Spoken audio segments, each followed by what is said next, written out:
Hey, good Wednesday evening, everyone. Weather for Weather Geeks time. I'm still battling this cold and sore throat, so I'm going to try to get through this quickly. Almost lost my voice at 6. It's hard to talk for 3 straight minutes without kind of choking up or coughing. Thankfully, on this little less formal video, it's not live. I can stop and start and correct myself if need be. We had a pretty uneventful day until this evening at about 6:30, 6:45. We had a band of showers that pushed through.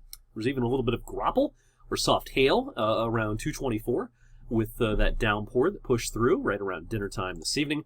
And a time-lapse video covering, this will cover from the 12-hour period from 6 a.m.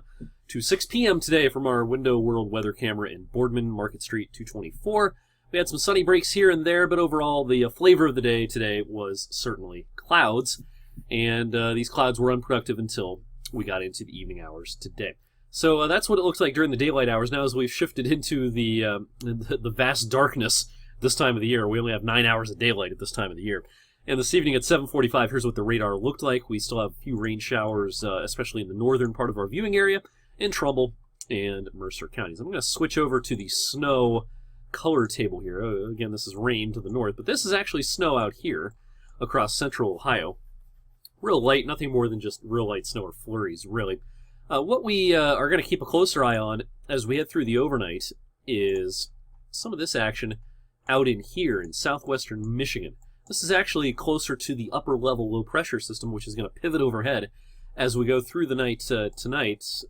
This same scene that they're seeing in southwestern Michigan now, we'll probably have here about 8-9 hours from now in the wee hours of Thursday morning underneath the upper level low. Not real concerned about the kind of random flurries across western Ohio now. This more substantial snow around Kalamazoo may impact parts of our area later on tonight. So here's how Futurecast shows it.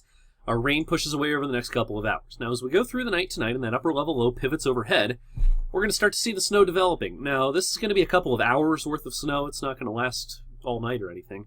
But there can be some decent snowfall rates in this. Here's 5:30 in the morning, and especially if you're traveling up or down 11 in Trumbull County or I-79 in Mercer County, the visibility could certainly be reduced, and everything will then kind of shift off to the south and fade away as we get into the daylight hours on our Thursday. So by 8 a.m., might be a sprinkle or a flurry. That is about it. But this snow will stick to some surfaces, especially in the northern part of our viewing area. Now here are the odds of more than 1 inch worth of snow out of this. The highest odds overall, with a little bit of lake enhancement, will be in northwestern PA, up in Crawford County, around Meadville, and heading over into the Bradford, PA area, north of I-80.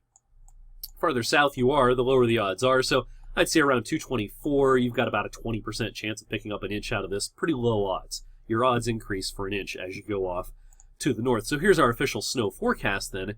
Highest amounts out of our viewing area to the north. There could be 2 or 3 inches in Ashtabula County, heading over into Crawford County.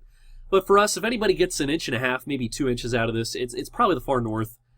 Mecca, Greenville, places like that. The usual suspects that are a little closer to the snow belt.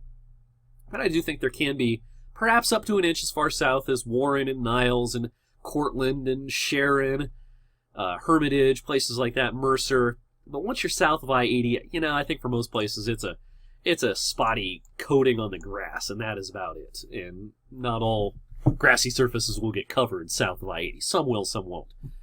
So in the grand scheme of things, not a big deal, but we haven't had much snow, of course, yet this season. We're not going to have much in the coming days, so just want to give you a heads up that I'd have to watch for a couple of slick spots out there tomorrow morning. If you have some cool pictures of the snow, send them along to weatherpics@wfmj.com. Post them on our Storm Tracker Facebook or Twitter, or any of our personal pages as well.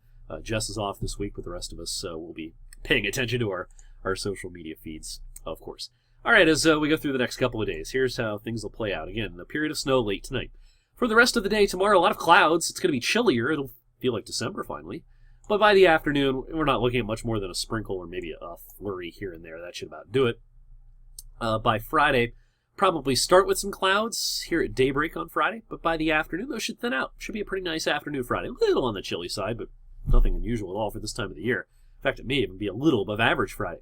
That'll set the stage for a beautiful, beautiful weekend as high pressure drifts across Saturday.